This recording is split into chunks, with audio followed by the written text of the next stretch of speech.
are those particular methods that you've spoken of? So the pill really, it has to be taken every single day, and we say around about 97%. Okay. But when on antibiotics, it's winter now, so if you're on antibiotics, it's going to, and people forget, yes.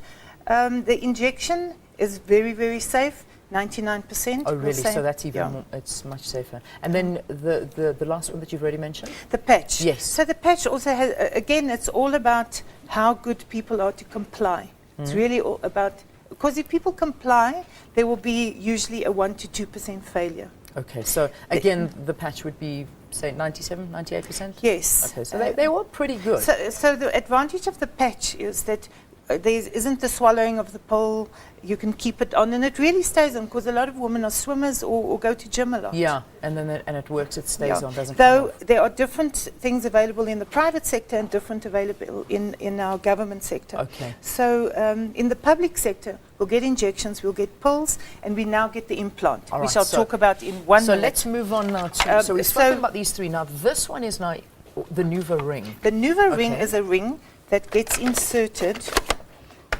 So it doesn't get attached to this, but this is just my model. Okay. So it's a ring, and it has contraceptives on the inside, and it will get inserted very similar to a tampon, and so it lies there. Yeah. So if we can see, it will lie inside over there, like that. It stays in for 3 weeks, Right. and on the 4th week it will be removed, and that will be the week that you have your period, and then you'll start again. Oh, so you have to actually remove it every 4 weeks. So you insert it. Personally remove it. Okay. And so that comes with other things. A woman comfortable with their bodies, or they're comfortable to insert. Because remember, a lot of women do not use tampons. They feel uncomfortable. Yeah. So again, education, talking to women, understanding.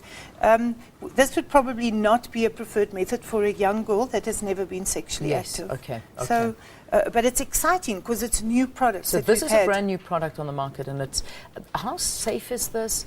Are there any side effects? So one of the things people will always ask, can it stay in? With any hormones, there will always be side effects. Okay, we can see breakthrough bleeding or skin, but your other side effect, if you're not using anything, you will be pregnant. Yeah. We are pregnant for quite a number of years. And then the last one, which I am personally very excited about, so this is your arm. This is a government implant. Now this is something that our minister is pushing very far. Absolutely, very and we've seen wonderful women are coming to the clinics, because instead of having your injection every 2 or 3 months, we now insert and it stays in for 3 years.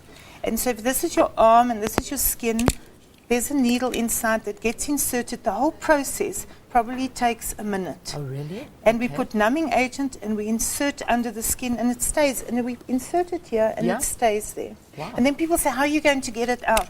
Well, we're going to make a tiny little cut, and we're going to use a tiny little forceps, and we're going to remove it. Okay. So it can stay in for 3 years, but should you decide after a year to have a child, we will remove it for you. Yes. So implant or implant. As easy as that. And as easy as that. It's the size of a matchstick. And how effective is this? So this is, we also say 99.9% almost, because it is there and the hormones are released. It's fantastic. It is amazing. So this is a good thing. And I see that this is a massive push to take a woman and make her responsible. Because using a condom, I don't know. I mean, that's condom really should be the second line of defense. We're not going to go to war with just a few foot soldiers. We must go. The war for me on sperm should be around really fighter pilots. So use both is what you're advocating. Dual. In South Africa, we talk about dual contraceptives. So a method plus a condom. Okay. Right, we're waging a war on sperm. Well, it's a reality with unwanted pregnancies these days. I think you have to, and besides that, I mean, don't think that you are protected against viruses by using any of this. This is to protect pregnancies, and that's it. Because we will cut down on nurses' time, because if it's in for 3 years, and on patients' time, you don't have to go every 2 months or every 3 months for your injection. You still have to go for your pap smears in between, but you know, women need to also just understand, if you don't use anything, abortion is a really traumatic procedure to go through, but it is an option. Dr. Elna McIntosh, thank you very much for coming in. Family planning specialist, go to your family planning clinic. These are the options available, and it certainly is. If you do not want to fall pregnant, there are so many ways to avoid it, and I think we've just given you an idea of how you can.